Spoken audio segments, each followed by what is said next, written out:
Vamos então para a nossa aula de hoje. A aula de hoje é sobre métodos e técnicas de ensino e a gente vai pensar especificamente na pedagogia das competências, tá? Tô olhando por cima porque eu tô olhando aqui para os nossos slides para a gente não se perder, tá? Então, a gente vai trabalhar um pouquinho dentro da pedagogia das competências, a gente vai entrar bastante na parte tecnológica, na parte do trabalho com projetos e o termo competências é um termo bem atual que vocês vão ver em várias provas, porque ensino por competências, competências e habilidades, a BNCC tem muito da organização de competências, tá? Então, pensando o que seria, vamos lá, conceito inicial, o que é uma pedagogia das competências, tá? A pedagogia das competências é uma abordagem educacional que foca no desenvolvimento de habilidades e capacidades. Eu não vou entrar aqui na diferença entre capacidade e habilidade, tá?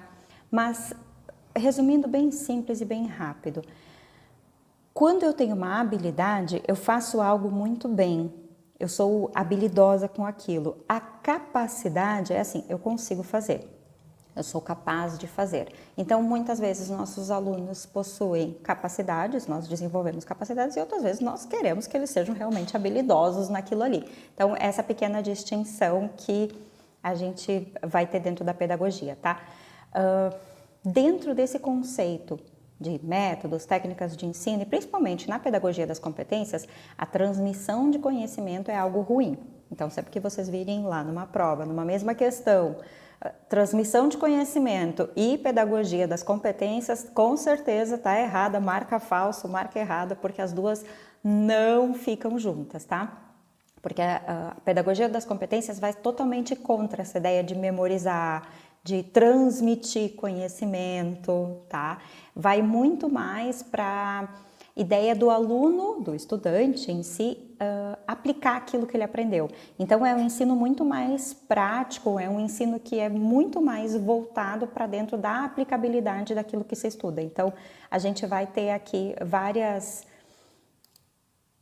vou usar uma palavra que talvez depois vai aparecer bastante, né? Vários projetos e várias disciplinas que começam com o nome de projeto, justamente para tentar fazer com que esse estudante traga a vivência dele. Vem muito Vygotsky intrínseco aqui, tá? Não falo especificamente de Vygotsky, vocês vão ver, mas tem muito. Resumindo, para fechar o vídeo, tá?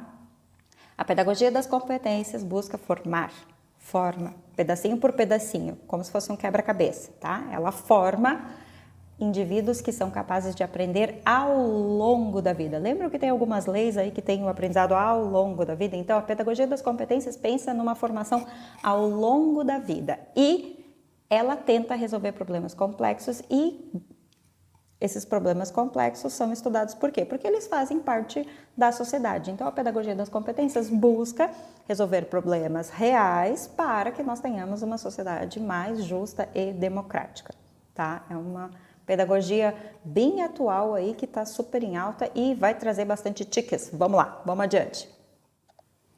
Bom, aí a gente tem as etapas, né?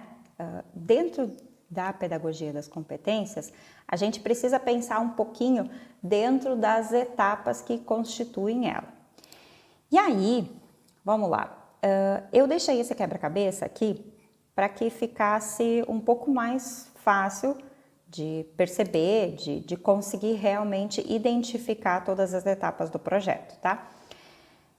Sempre não, mas dentro da pedagogia das competências, a palavra projeto, eu falei antes, né? A palavra projeto aparece muito, tá? Projeto disso, projeto de vida, projeto, muito projeto. Então, como é que eu começo um projeto, tá? Aliás, antes disso, vamos pensar na abordagem por projetos e vocês vão ver em algumas questões que vai falar sobre projetos interdisciplinares, projetos multidisciplinares. Eu andei olhando as provas e as últimas, assim, mais recentes, eu vi que tem também, tá aparecendo a transdisciplinaridade, tá? Isso tudo vem muito dentro do conceito dessa pedagogia das competências e, claro, do trabalho por projetos, né? Então, o trabalho por projetos é considerado uma metodologia de ensino, tá? E ela é organizada por meio de um processo educativo onde a gente vai ter pesquisa e investigação, onde eu vou ter etapas sequenciadas que vão me levar a um resultado final onde eu quero resolver um problema ou responder uma questão, uma dúvida, enfim, tá? Essa é uma das metodologias ativas, por isso embaixo tem ali o papel ativo. Nessa abordagem, os alunos têm um papel ativo, né, para a construção do conhecimento, desenvolvendo habilidades como pesquisa, análise, comunicação e trabalho em equipe. Essas caixinhas de texto que eu coloco durante os slides, e vocês vão ver no e-book também, são justamente aquelas pistas visuais para quando vocês forem procurar essas palavras lá na prova, vocês conseguirem ter esses gatilhos, tá? Vamos pensar em projeto, então? Primeira etapa do projeto é a escolha do tema. Dentro da escolha do tema, eu acho que depende muito de professor para professor, de prática para prática, mas normalmente o tema parte ou de um problema, tá? Ou então de alguma situação que esteja acontecendo ou que esteja sendo apresentada ali para o grupo, tá? Então, o tema, ele tem que ser relevante para os alunos, porque senão os alunos não vão ser ativos, não vão se interessar. Com crianças menores da educação infantil, normalmente são dúvidas, são perguntas, quando são maiores, são problemas mais sociais. Quando a gente vai para o ensino médio, ensino superior, a gente tem um problema de pesquisa, que é algo que a gente quer resolver, um problema social ou responder uma pergunta, né? É importante que o tema seja desafiador, porque senão não desperta curiosidade, né? Muito importante, outra coisa, esqueci. Volta tudo. Na hora de começar a pesquisa, a gente não pode saber a resposta do tema. Fato, porque se souber a resposta do tema, não tem por que pesquisar, né? Eu posso ter uma hipótese de resposta, mas se é uma pergunta que eu já sei a resposta, não vira um projeto de pesquisa, tá? Não é um tema para pesquisa. Segunda etapa é o planejamento. Aqui, no planejamento, é muito importante que os alunos comecem a definir as coisas, a trabalhar de forma mais ativa. Então, eles precisam pensar nos objetivos, as etapas, os recursos que vão ser necessários, se eles vão fazer visitas, qual vai ser o cronograma, qual é o tempo do projeto, quais são as pessoas que vão precisar ser convidadas. Então, muitas vezes nós, professores, fazemos os projetos e tudo sai de nós. Então, dentro dessa abordagem por projetos, como da pedagogia das competências, a ideia é que os estudantes sejam mais ativos no processo de planejamento também, que dá uma bagunça danada, mas é gostoso quando eles se envolvem. Desenvolvimento, tá? O desenvolvimento é realmente a fase onde a pesquisa e o problema vão ser identificados e onde a gente realmente está tentando solucionar. E aqui, novamente, a autonomia é um ponto a ser desenvolvido, apesar de ser um grande desafio, né? Mas quando os alunos já fizeram projetos mais vezes, eles conseguem ter autonomia. As primeiras vezes são um pouco mais desafiadoras para os professores, mas nas questões, quando vocês forem falar sobre o desenvolvimento, são as etapas de aplicação do projeto, onde realmente o projeto está sendo aplicado, né? E a apresentação, a avaliação e exposição dos resultados acaba sendo a última etapa, que é onde realmente vai ter a feira de ciências da escola, eles vão apresentar para o pessoal da comunidade, num dos eventos da escola, eles vão participar de alguma mostra científica, eles vão apresentar só para os colegas da turma, como aqueles seminários que a gente costuma fazer, né? Então, nesse sentido, existem possibilidades diferentes dentro das etapas de um projeto. E, só para lembrar, vamos lá, conceito central do que é, né, a abordagem por projetos, tá? Vou falar o textinho bonitinho, vou ler ele, inclusive, porque senão eu mudo sempre as palavras, né? Porque tá aparecendo bastante nas provas, vamos lá. O conceito central da abordagem por projetos visa desenvolver nos alunos as habilidades, conhecimentos e valores necessários para enfrentar os desafios do mundo contemporâneo, preparando-os para serem cidadãos autônomos, críticos e participativos. Tá, vamos voltar lá para aquela nossa aula de filosofia da educação. Identificaram algum filósofo aí? Conseguiram puxar o nome de alguém lá que falava essas palavrinhas mágicas? Lá na aula eu disse, cuidem essas palavrinhas mágicas, porque elas vão aparecer muitas vezes. Eu não estava brincando. Bora para a próxima slide. Bom, eu deixei aqui, é mais ou menos aquilo que a gente já viu antes, tá? Mas eu deixei uma forma diferente de vocês perceberem, então, a abordagem por projetos meio que passo a passo. Escolha do tema, E aí a importância desse tema ser meio que linkado com os conteúdos curriculares, e quem vai fazer esse link acaba sendo o professor e às vezes o aluno, dependendo da turma, os alunos já conseguem fazer. Mas normalmente quem tem que fazer esse link é o professor. O planejamento, e ali tem objetivo, metodologia, cronograma, recurso, né, para desenvolver esse projeto. O desenvolvimento, e aí aqui vai ter coleta de dados, análise das informações, construção de soluções para o problema investigado. A avaliação, que aí existem duas avaliações aqui, aquela que o professor faz dos alunos e a avaliação do projeto, como este projeto foi desenvolvido, como este projeto teve o seu resultado. E a apresentação, tá? A apresentação também é extremamente importante porque é onde os resultados vão ser expostos e onde realmente se foi criado algum produto, se foi feita a solução de algum problema, isso aí vai ser, né, colocado às claras para quem participou ou para quem faz parte ali da comunidade. Bora! Bom, com relação à pedagogia das competências, a gente precisa pensar um pouquinho nas etapas, né? Então, vamos discutir um pouco dos conceitos, tá? Na pedagogia das competências, a ênfase é dada no desenvolvimento. Então, uma das partes mais importantes do trabalho com projetos, e, claro, o projeto é uma das formas de trabalhar a pedagogia, né, da competência, não existem outras. Mas, independente da metodologia que se utiliza, o que é importante? O desenvolvimento, aquilo que se está fazendo para aprender é fundamental. Então, fala-se muito, né? O aprender a aprender. Então, aprender a pesquisar, aprender a criar mapa mental, aprender a fazer, sei lá, um jogo. Então, o aprender também faz parte e é o principal. Então, aqui não é tão importante que o aluno consiga fazer um slide bonito no seminário, mas que ele tenha uma vivência importante, que ele tenha identificado um problema, que ele tenha conversado com os colegas, que ele tenha discutido e que leve isso para a vida dele. Então, a ênfase é dada no processo todo, no desenvolvimento principalmente. O final é uma síntese daquilo que aconteceu, é um resuminho de tudo, mas o processo é mais importante. A parte do desenvolvimento do projeto é muito mais relevante dentro da pedagogia das competências, porque é ali realmente que eles vão criar as competências em si, né? Desenvolvendo o projeto ou usando outras metodologias. Abordagem contextualizada. A ideia do trabalho por projetos, eu vou usar um termo bem simples, tá? Mas vamos lá, vende muito, pega muito fácil, por quê?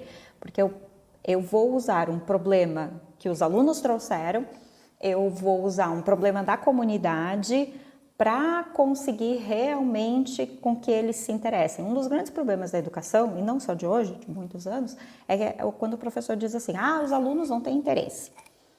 Ok, mas o que está sendo trabalhado? Entende? Na ideia do trabalho por projetos, os conteúdos não são a parte mais importante. Os conteúdos vão sendo costurados enquanto se está resolvendo ali, realizando o projeto. Tem como ensinar todos os conteúdos assim? Não tem, tá? Mas eles pensam como uma forma de fazer interdisciplinar, que é várias disciplinas juntas, trabalhando com o mesmo conteúdo e professores de múltiplas áreas, multidisciplinares, que é um pouquinho diferente do interdisciplinar, porque o multi são só algumas. Interdisciplinar vão ser todas as disciplinas. Por exemplo, nós estamos trabalhando água, né? Então, todas as disciplinas vão achar um conteúdo sobre água e todas as disciplinas vão trabalhar água. Todos os professores de todas as matérias, todas as disciplinas vão estar trabalhando água neste mês. Então, é quando a escola meio que faz um cronograma de conteúdos conforme o tempo ali. E aí os projetos acabam seguindo mais ou menos nesse sentido.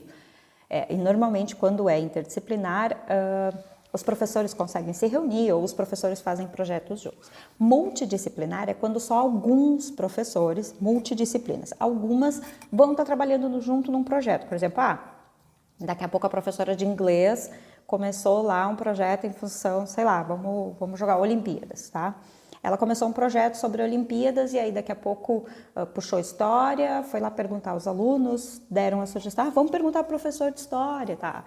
Foi lá, falou com o professor de história, falou com o professor de geografia, em função da questão de mapas, e aí eles fizeram uma pesquisa, fizeram um questionário, tinha dados de matemática, pediram ajuda para o professor de matemática para calcular ali a proporção, né, para calcular ali a porcentagem de pessoas.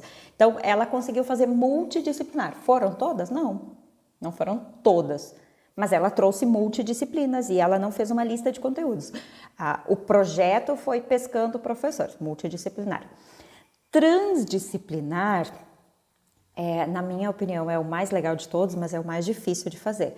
O transdisciplinar, ele não tem paredes.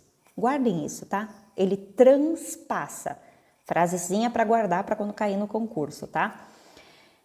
Transdisciplinar vem de transpassar, transparecer, ir além da sala de aula. Então, quando eu tenho um projeto transdisciplinar, eu vou ter os pais, a vendinha que fica, a vendinha, bar, mercearia, barzinho, sei lá como é que vocês chamam, né? Que tem ali na esquina da escola, vai estar trabalhando junto. Eu vou ter a cozinheira, a faxineira, a merendeira, a secretária, todos vão fazer parte deste projeto. Um exemplo de projeto transdisciplinar que as escolas muitas vezes fazem e não se dão conta que ele foge da sala de aula. Hora da leitura. Algumas escolas fazem projeto de hora da leitura, onde a escola inteira para, não se atende telefone, não se atende pais, porque é hora da leitura. Vão ser 15 minutos, 20 minutos, cada escola define seu horário, que todos, faxineiro, cozinheiro, secretário, porteiro, aluno, professor, param para ler. Mas como é que isso transpassa a parede da escola? Bom, quem entra na escola vai ser atendido? Não. Vai ter uma pilha de livros ali na secretaria, a pessoa pode sentar e ler ou pode ir embora e voltar outra hora. Então, é transdisciplinar porque a comunidade vai ser afetada por esse projeto. As redes sociais da escola vão avisar, hoje tem hora da leitura, a favor não fazer barulho em frente à escola.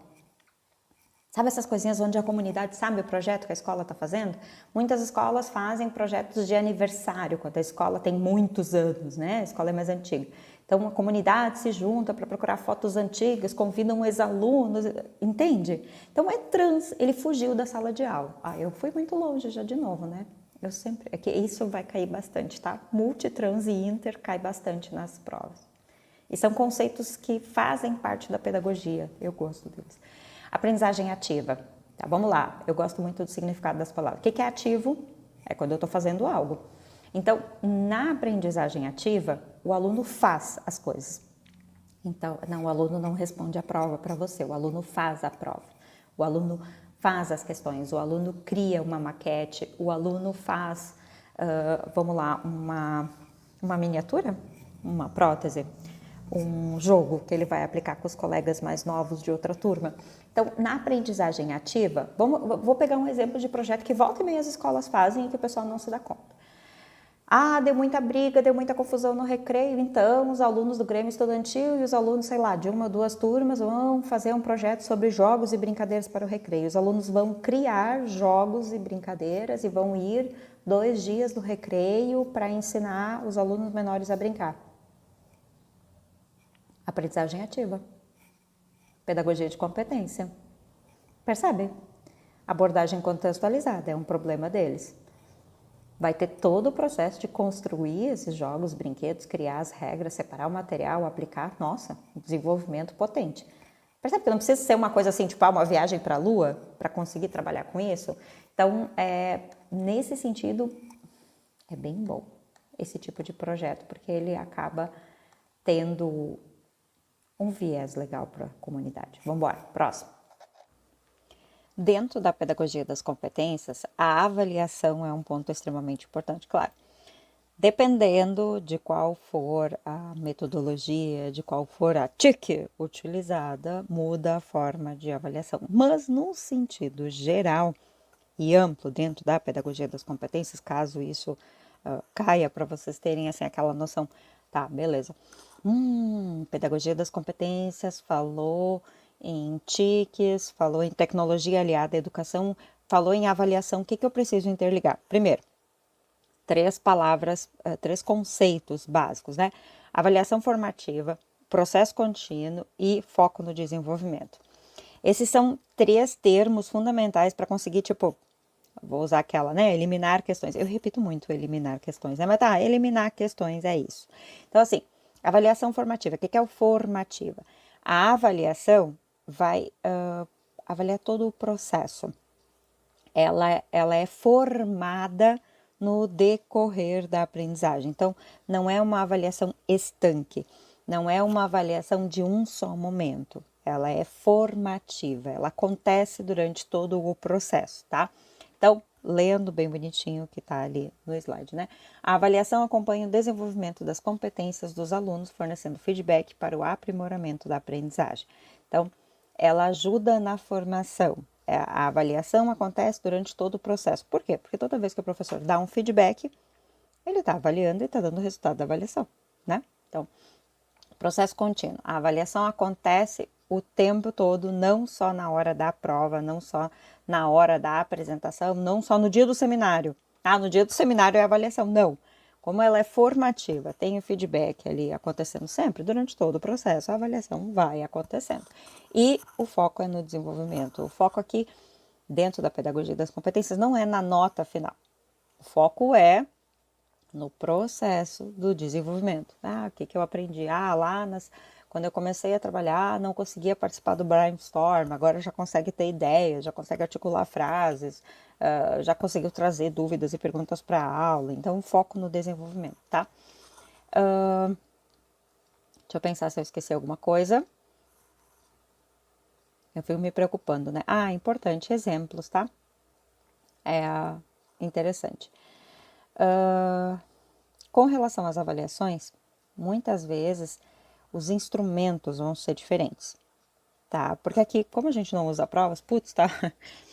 Eu não uso prova, então o que eu vou usar para avaliar? Bom, a gente vai utilizar portfólio, a parte dos projetos, o projeto em si pode ser uma avaliação, as apresentações, apesar de não ser o único momento, mas são uma parte do processo também, o trabalho em grupo e, claro, entra a prova? Entra, pode ter uma prova.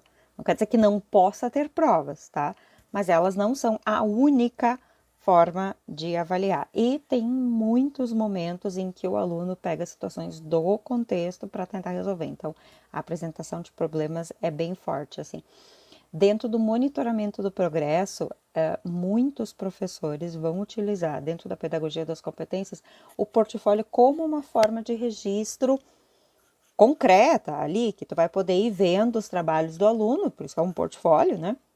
E vai poder ver a evolução dele. Então, o portfólio é bem interessante para poder fazer o monitoramento do progresso. Do diagnóstico de dificuldades, que daí quando o professor percebe uma dificuldade, o professor volta e trabalha essa dificuldade durante as aulas para tentar diminuir ela. E eu acho que esses são os principais pontos. Mas, lembre-se, avaliação formativa, processo contínuo e foco no desenvolvimento, tá? Mais um exemplo de trabalho, então, de metodologia com este tipo de abordagem, né? Ensino por investigação, tá? O ensino por investigação é uma forma de trabalhar que tem etapas também um pouco diferentes do projeto, tá? Porque daí o projeto tem algumas questões ali de aplicabilidade que no ensino por investigação não vai ter. Ensino por investigação, a gente começa com a exploração. Então, se apresenta um problema, não se pega um problema dos alunos para resolver, se apresenta um problema, uma curiosidade, um desafio, e aí realmente se começa ali a trabalhar com a formulação de perguntas. Aqui é o famoso brainstorm, né? Então, você faz aquela chuva de ideias, você faz aquele levantamento de questões acerca do que o problema ou a situação conflitante que foi apresentada. Então, você tenta resolver com muitas ideias. É legal no ensino por investigação que a gente trabalha com os estudantes que assim, não existe resposta errada, que é muito importante trabalhar com eles, não tem erro. Depois, pesquisa e coleta de dados. Então, temos um problema, uma situação problema, a gente falou muitas ideias de como resolver ela, vamos pesquisar, vamos coletar dados, vamos realmente assim tentar responder isso. Pode ser com uma pesquisa na internet? Pode, mas aí precisa ensinar eles a registrar de onde eles tiraram. Pode ser perguntando para as pessoas o que eles pensam sobre aquilo? Pode ser um questionário, né? Então pode ser desse sentido. Análise e interpretação, então depois a gente junta todos os dados coletados e tenta realmente analisar, interpretar, né, ver onde é que a gente chega, os insights para resolver. E por último, a comunicação dos resultados, que nem sempre é um produto, porque aqui é uma investigação. Então é um pouquinho diferente do projeto, tá? Aprendizagem colaborativa. A aprendizagem colaborativa já vai ser um pouquinho diferente, porque na aprendizagem colaborativa, a palavra já diz, né? Colaborar. O trabalho conjunto é importante. E hoje, acho que hoje não, né? Mas socialmente, em sala de aula, fazer trabalho colaborativo às vezes é difícil de organizar, né? Com os estudantes. Mas na aprendizagem colaborativa vai ter a interdependência positiva, que é algo que é bem difícil de desenvolver nos estudantes e que nós deveríamos começar lá na educação infantil já, mas é difícil. O que acontece? O sucesso de cada aluno está interligado com o sucesso do grupo e aí motiva eles aí juntos. Então, quando a gente trabalha com a interdependência positiva e dentro da aprendizagem colaborativa, a gente estimula os estudantes a cada um ter um papel no grupo e cada um ter suas funções, suas atribuições. Então, ninguém fica sem fazer nada. Quando a gente trabalha com a interdependência positiva, aquela frase assim, deixa eu colocar o nome no teu trabalho, não existe. Porque todos são responsáveis por algo, se divide, né, o trabalho ali para que todos tenham algo. Como todos vão ter algo, tem a responsabilidade individual. Então, cada um é responsável por uma parte do trabalho. Então, tem uma responsabilidade individual e o sucesso do grupo só vai acontecer se cada um fizer o que lhe coube, né? Por exemplo, se o meu trabalho era montar os slides, eu só vou conseguir montar os slides se o meu colega que tinha que separar o texto conseguir fazer o texto. Eu só vou conseguir colocar as imagens nos slides se o outro colega que ficou responsável por pesquisar as imagens conseguir me enviar todas. Então, é isso, tá? É uma interdependência positiva que vai gerar uma responsabilidade individual que tem que ter esse conceito coletivo, que se um falha, vai prejudicar o trabalho de todo mundo. E claro, o grande boom desse tipo de trabalho são as habilidades sociais. E várias revistas, né, falam hoje sobre os skills, né, os soft skills e hard skills, lá, ou seja, as habilidades e competências para contratação no mundo do trabalho hoje. Habilidade social é uma delas. Responsabilidade individual e interdependência positiva também faz parte do conjunto de habilidades que são indicadas por grandes empresas, né, como importantes. Então, conseguir resolver conflitos, conseguir escutar os outros, ter capacidade de comunicação. E as habilidades sociais que esse tipo de metodologia pode desenvolver. Pode porque, né, não é porque a proposta foi feita que tudo ocorre às mil maravilhas, né? Sempre tem uns porém. Bora lá. Dentro deste trabalho, e com base nisso, né, nesse tipo de pedagogia, pensando na pedagogia de competências, nesse trabalho de competências, habilidades, é muito importante pensar na avaliação. Aqui, a avaliação sempre é diferenciada, tá? Então, aquela prova, agora eu vou ser muito cruel na minha fala, tá? Aquela prova pesquisada no blogzinho de professor lá não vai colar. Não vai colar. Pedagogia das competências não tem isso. Aqui a avaliação vai ser, o fulano, vamos lá, Andrezinho no início do ano não conseguia apresentar nenhum trabalho, não conseguia falar em público, não conseguia fazer uma pergunta, porque ele não conseguia articular a fala dele. Agora nós estamos em outubro e ele já consegue fazer pergunta. Então é muito isso, tá? É muito do conceito individual de cada um e aquilo que ele vai conseguindo fazer. Claro que se dá, né, uma menção, um conceito, se avalia o produto final do grupo, óbvio, né? Um grupo que fez uma pesquisa incrível, mas não conseguiu terminar nada, estruturar nada para apresentar, é óbvio, né, que toma bomba. Mas a evolução do estudante é mais importante do que necessariamente ou o slide bonito ou o projeto escrito em si. Então, é essa coisa assim das habilidades sociais, das competências, né? Feedback contínuo. Dentro do trabalho com projetos, dentro do trabalho desta pedagogia de competências, o feedback constante, isso aqui ficou legal, isso aqui não ficou legal, vamos refazer aquilo ali, eu acho que aqui esse slide tem muito texto, tá, mas vocês querem responder essa pergunta, por que vocês não perguntam ali, então, para aquele fulano que trabalha aqui do lado da escola, e o pai da professora tal trabalha com isso, quem sabe vocês chamam ele. Então, fica aquela coisa do professor estar meio junto ali, sendo também atuante, e o professor consegue ir dando o feedback próximo, né? E, claro, uma das coisas bem legais que essa proposta traz é a autoavaliação ou a avaliação por pares, né? Ensinar os estudantes a fazer a autoavaliação é um desafio. É um desafio, porque vem aquele conceito assim, deles levarem na brincadeira, né? E falarem, eu sou incrível, eu mereço nota. Ou então, realmente, deles se autoavaliarem. Talvez nós, como escola, devêssemos trabalhar um pouco mais dessa avaliação, tanto fazer a autoavaliação, quanto os nossos colegas de grupo avaliarem nosso trabalho. Acho que socialmente a gente pode pensar que a gente tem uma dificuldade enorme com isso, né, de autoavaliação. A gente, não aceita muito bem isso. Você aceita?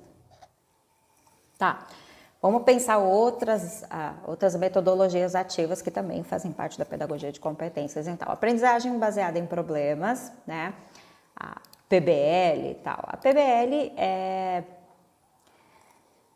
no inglês tem vários nomes bonitinhos, eu coloquei lá no e-book para vocês a explicação. O que acontece? Eu tenho um problema, eu tenho algo a ser investigado, a ser pesquisado e a gente cria ali uma pesquisa para resolver ele. Então, várias instituições trabalham com isso, de ter um problema e resolver esse problema. Tem um desafio, então, a aprendizagem baseada em problemas. Gamificação é o uso de elementos com jogos ou com trilhas de aprendizagem para que a gente vá desenvolvendo ali as habilidades, os conteúdos dentro daquela proposta de trilha de aprendizagem, tá? A aprendizagem baseada em simulação, onde eu crio uma situação real, eu simulo um fato para que os alunos tenham que resolver eles.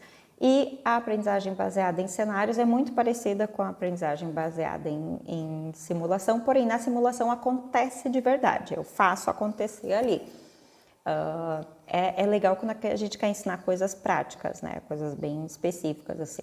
E não estou lembrando de nenhum exemplo agora, eu só lembrei de coisas de cursos técnicos, né? Por exemplo, simulação. Vamos lá, vocês devem ter visto que quase todas as escolas tiveram aí a galera dos bombeiros, do SAMU, dos médicos vindo treinar como a gente faz, né, no caso de asfixia de crianças. É uma simulação, a gente faz uma simulação e treina ali.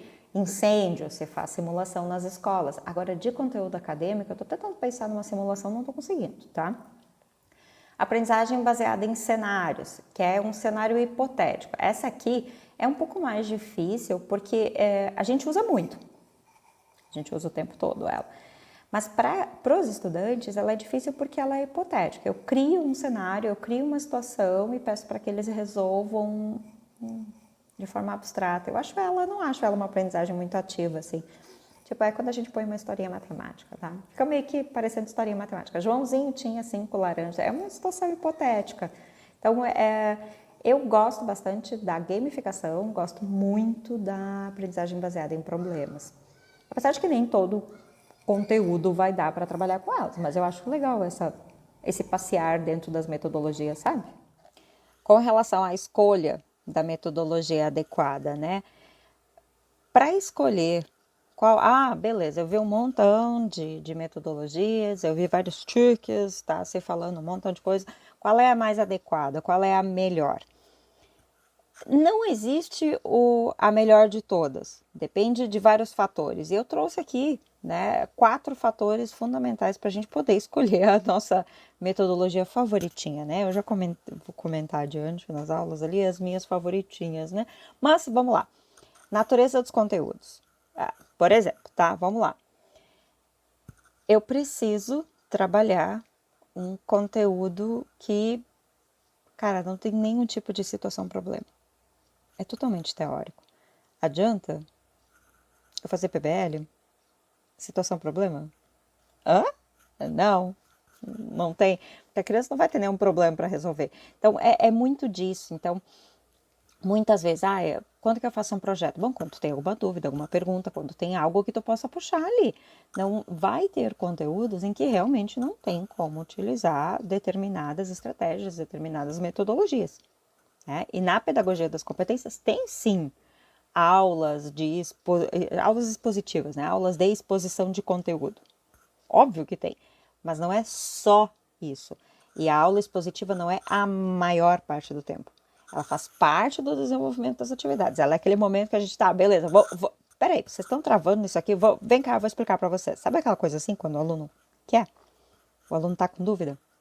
Outro ponto fundamental é o perfil dos alunos. Poxa, se é uma turma que tem um estudante com deficiência visual, um estudante cego, adianta eu levar um material concreto, tá? Sei lá, miniaturas de ossos de animais pré-históricos, que estão dentro de cápsulas de vidro, dentro de caixas de areia que os alunos não vão poder tocar. Oi? Percebem que essa vai ser uma metodologia. Eu quis iniciar apresentando as caixas que eles descobrissem o que era. Eu quis trazer uma situação problema. Gente, não vai dar. Então, o perfil dos alunos é fundamental. Ou vamos lá, né? Estou lá na educação infantil e eu quero que meus alunos apresentem um PowerPoint, um seminário num PowerPoint. Não dá? Eles não fazem quase nada sozinhos ainda, no sentido de conseguir elaborar um projeto. O professor vai ter que ser um mediador, construtor. Na educação infantil, o projeto é muito mais do professor do que dos alunos. Os alunos vivem o projeto junto. Mas quem faz, quem escreve, quem monta é o professor, né? As famílias, quando se envolvem, funciona um pouco mais. Mas, no geral, o grosso do trabalho fica para o professor na educação infantil. Então, não adianta querer fazer algo monumental quando os teus estudantes não vão conseguir. Então, às vezes, na educação infantil, ir lá fazer bolinha de sabão no pátio para ver a refração do sol na água, brincando com bolinha de sabão, vai ser uma aula muito mais significativa do que daqui a pouco ver uma apresentação de slide sobre refração. Sabe? E é um projeto. É um projeto, né? Pode se transformar. Isso não é um projeto, mas pode se transformar, né? Ou de onde vem o arco-íris. Então, é um pouco sobre onde está esta criança e este professor, né? Recursos disponíveis. Eu quero fazer um seminário com PowerPoints. A escola não tem computador.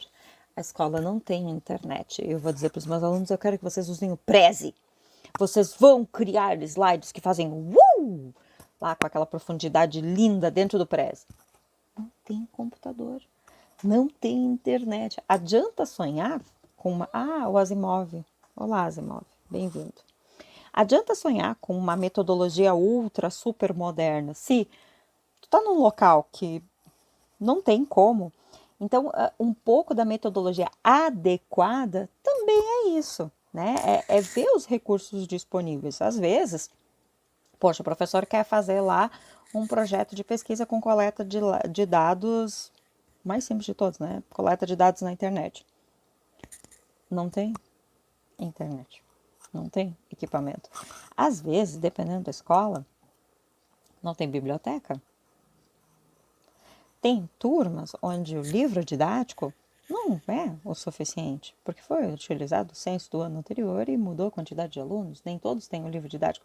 Então, essas pequenas coisas são sim empecilhos, são sim pontos que precisam ser levados em consideração.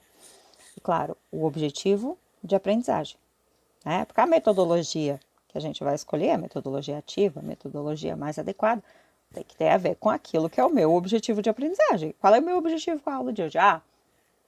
É fazer um brainstorm, é a gente conversar, eles terem ideias. Porque hoje eu estou fazendo a introdução do conteúdo. Beleza, faz lá a resolução de problemas, faz alguma metodologia nesse sentido. Não, hoje eu quero que eles percebam como o vinagre pode ser útil em diferentes situações. Poxa, faz uma apresentação de múltiplos cenários, né? Ou eu quero que eles percebam que conhecer questões sobre resgate, primeiros socorros são importantes. Vamos lá, vamos fazer uma encenação, né? Vamos apresentar uma situação fictícia sobre uma asfixia. um incêndio, eu quero que eles percebam que o fogo precisa de ar, eu quero entrar no conteúdo do ar e eu vou começar com a história. Percebem? Então, muito daquilo do meu objetivo é onde eu vou realmente poder puxar eles, tá? E muitas vezes, dependendo da metodologia, podem aparecer ali questões diferentes, mas num sentido geral, para escolher a metodologia adequada, esses 4 pontos são importantes e fundamentais, tá? Bom, tô quebrando cabeça para pensar em exemplos. Vamos botar uns exemplos aí que fica mais fácil, tá? Deixei um exemplo de projeto. Vamos lá, um projeto ambiental. Os alunos do ensino médio podem desenvolver um projeto sobre a poluição na cidade. O ensino médio já tem condições, até a educação infantil já poderia fazer isso, né? Qual seria a etapa do projeto? Bom, eles vão pensar no problema, vão fazer a coleta de dados, vão analisar, vão ver propostas de soluções e vão apresentar os resultados. Competências que vão ser desenvolvidas nesse projeto: pesquisa, análise crítica, trabalho em equipe, comunicação, consciência ambiental. Aí a gente pode ver que talvez eles tenham calculado, eles passaram uma semana pesando o lixo da casa deles. Cada um deles pesou o lixo da sua casa. Bom, então eles vão ter matemática. Eles fizeram uma pesquisa sobre as embalagens Tetra Pak, que tem alumínio, plástico e tal. Então eles vão trabalhar com química, com física, em função dos materiais e elementos. Eles estão trabalhando com geografia para ver a localização dos lixões, né, dos aterros sanitários na região do estado deles. Sei lá, muitos conteúdos, né? Vamos para mais uma, ensino por investigação, tá? Um exemplo prático de ensino por investigação. Começamos com uma pergunta, e aqui tem uma pergunta sobre o sistema solar. Os alunos do Fundamental perguntaram lá algo sobre a Lua. Sei lá, hoje tinha a Lua de sangue, um viu lá que tinha uma Lua de sangue na televisão, ele quer saber o que é a Lua de sangue. O que acontece? Você faz uma pesquisa, tá? Você realiza pesquisas em livros, na internet. Eles vão para fora, olham para o céu e enxergam onde está a Lua ali de dia mesmo. A professora pede que cada um deles faça de noite a observação da Lua da sua casa. Análise. No outro dia, lá, ou na outra semana, na aula, todo mundo vai apresentar os dados que encontrou, vão ver padrões, vão estabelecer relações, vão tentar resolver ali a situação, o problema deles. Por fim, eles vão apresentar, vão se dividir em grupos, vão organizar, vão pensar em modelos, maquetes, relatórios, para poder apresentar isso que eles encontraram na pesquisa deles e descobrir se tinha realmente lua de sangue ou não. Tá, vamos lá seguir nos exemplos práticos. Trouxe aqui um exemplo prático de aprendizagem colaborativa. E eu estava falando muito sobre as soft skills, sobre as hard skills, então eu trouxe um contexto de adulto, de empresa mesmo. Vamos lá, aprendizagem colaborativa. Colaboração, todo mundo junto. Tem um projeto de marketing, alunos do ensino superior precisam trabalhar em grupo para fazer o plano de criar um produto inovador. Eles vão ter que fazer a divisão de tarefas. Cada membro vai assumir uma tarefa conforme o seu foco de interesse, claro. E aí eles vão fazer pesquisa de mercado, estratégia de preço, plano de comunicação, aquele Canvas e todas aquelas regrinhas que eles têm lá dentro da administração e do marketing. Depois, produto reunido, tudo preparado, vem a apresentação. Muitas vezes, nas apresentações, mesmo na aprendizagem colaborativa, se escolhe um orador. Pode acontecer, é normal. Mas, dentro da apresentação, é interessante ter essa coisa de cada um ir falando um pouquinho do que fez, tá? Então, mais um exemplo aí de aprendizagem colaborativa. O que é importante pensar, tá? Na prova, muitas vezes, vai falar sobre metodologias ativas nas TICs, T-I-C, tá? As TICs. E aí, eu deixei aqui alguns tópicos importantes que muitas vezes aparecem dentro dos textinhos das questões, tá? Tipo, engajamento e motivação, desenvolvimento de habilidades, aprendizagem significativa, autonomia e protagonismo, preparação para o futuro. Então essas acabam sendo algumas palavrinhas assim e frasezinhas mágicas para quem quer conseguir eliminar a questão. E para finalizar, eu deixei um resumão da aula, uma tabelinha que vale a pena ler várias e várias e várias vezes para conseguir ler. E claro, não podia faltar a perguntinha básica da nossa hora da neurociência, que eu não vou ler, porque hoje vai ficar para vocês lerem, tá? Eu não vou ler ela.